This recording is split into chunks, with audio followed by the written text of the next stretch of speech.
Fala pessoal, tudo bem? Sejam muito bem-vindos aqui ao nosso canal e nesse vídeo de hoje a gente vai comentar sobre Barcelona e Real Betis, valendo aí pela 30ª rodada da La Liga.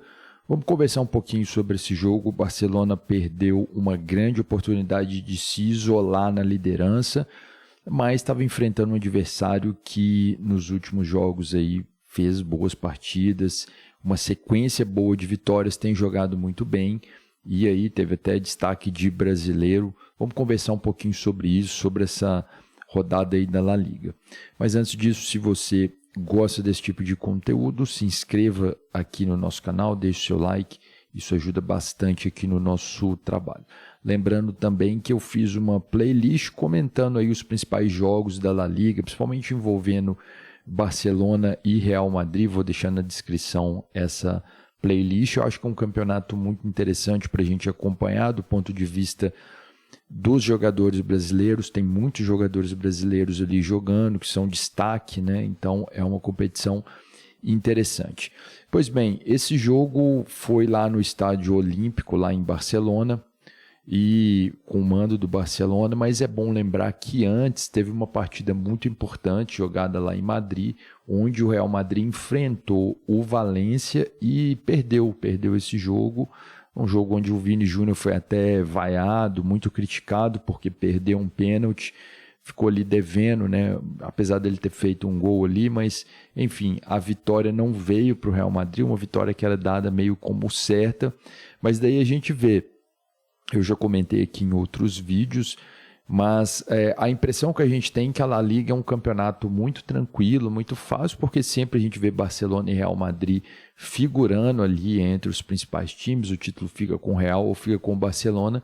No entanto, eu acho que a La Liga tem bons times, tem grandes times, na verdade são até super times, né? Se a gente for trazer num contexto de sul-americano, por exemplo, né, de disputar ali uma Libertadores, do nível dos times da Libertadores ou do Brasileirão, você pode ter certeza que esses clubes ali da La Liga, vários deles ali disputariam ali na parte de cima, disputariam na cabeça ali dessas competições, porque são clubes muito bons, né? E aí o Real Madrid não conseguiu essa vitória, o que deixou ali uma posição muito favorável ali para o Barcelona, já que o Barcelona estava já na frente. Então, se vencer, se isolaria ainda mais. E aí tem aquele detalhe. O jogo teoricamente decisivo, né, a final ali, seria o jogo em maio, onde a gente vai ter esse super clássico envolvendo Barcelona e Real Madrid, com o mando do Barcelona. Mas se o Barcelona conseguisse aumentar essa distância, a coisa ficaria mais fácil, porque poderia jogar por um empate ou até mesmo perdendo o Superclássico garantiria o título da La Liga 2024-25. Então, o Barcelona já foi para o jogo com essa informação, né, de que o Real Madrid havia perdido, e ali durante o jogo a gente viu um excesso de... parecia a ansiedade do Barcelona de querer definir o tempo inteiro, de fazer as jogadas em gol ali.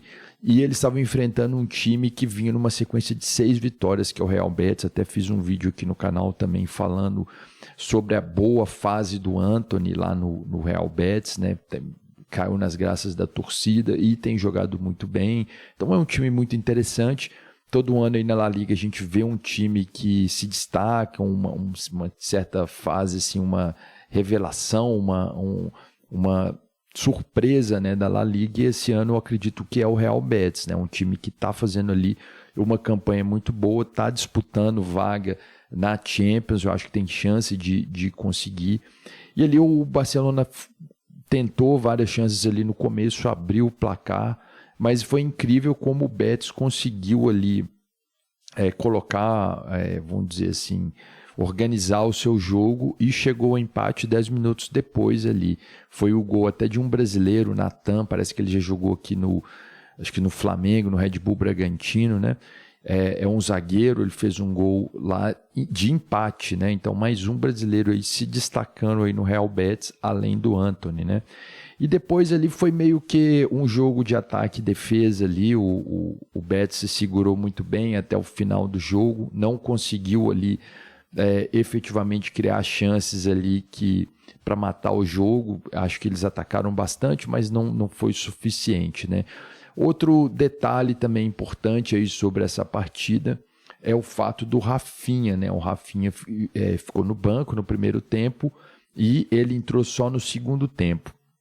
No último jogo do Barcelona, ele também foi poupado, né? Depois de ter chegado da viagem, né? Pós o jogo Brasil-Argentina. E aí nesse jogo também foi poupado. E aí o que me chamou a atenção é o seguinte: depois do jogo a gente viu um destempero muito grande ali do Rafinha, reclamou muito da arbitragem, teve que ser contido ali algumas vezes ali, tanto pelo Hans Flick, tanto pelo staff do Barcelona também.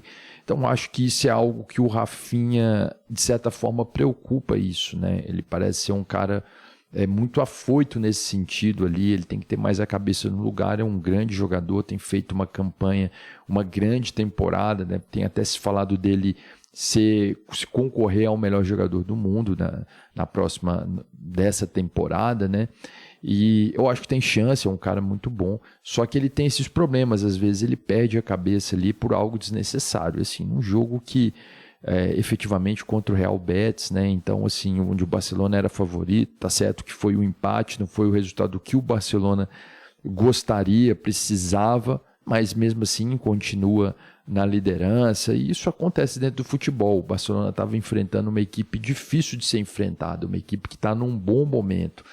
Então, foi um resultado que é do futebol, né? Que acontece, apesar do Barcelona ter mais time, mas isso pode acontecer. Bom, eu queria colocar aqui na tela a tabela aqui da La Liga depois desses jogos aí, né? Principalmente a parte de cima aqui. O Barcelona com empate chegou a 67 pontos, enquanto o Real Madrid ficou lá com 63. Então essa distância que era de 3 pontos agora passou para 4 pontos. Então assim, tá mais tranquilo, mas se a vitória, né, isso pesou muito, porque seriam 6 pontos, né, de vantagem para o Real Madrid. Aí a gente tem o Atlético de Madrid com 58, o Atlético Bilbao com 53, esses são os que vão aí direto para Champions, e aí a gente tem o Betis e o Villarreal que estão disputando ali essa vaga nessa pré-Champions, né, que seria essa quinta posição. Aí o Betis com empatezinho importante para o Real Betis, né, contra um adversário importante, um adversário que está ali goleando todo mundo, que está fazendo uma temporada incrível, né? Então pouca gente está conseguindo tirar ponto do Barcelona, principalmente jogando em casa. Então para o Real Betis foi um grande resultado, colocando aí, mostrando aí que realmente é um time consistente, que tem feito uma campanha muito boa. Bom, essas foram as minhas impressões aí sobre esse empate aí do Barcelona. Continua na liderança, eu acho que é o melhor time, mas passa por esses momentos aí de altos e baixos, e também empatou com um grande time, com uma grande equipe. Deixa aqui nos comentários aí sua opinião, o que você está achando da La Liga 24-25. Eu fico por aqui, um abraço a todos e até a próxima.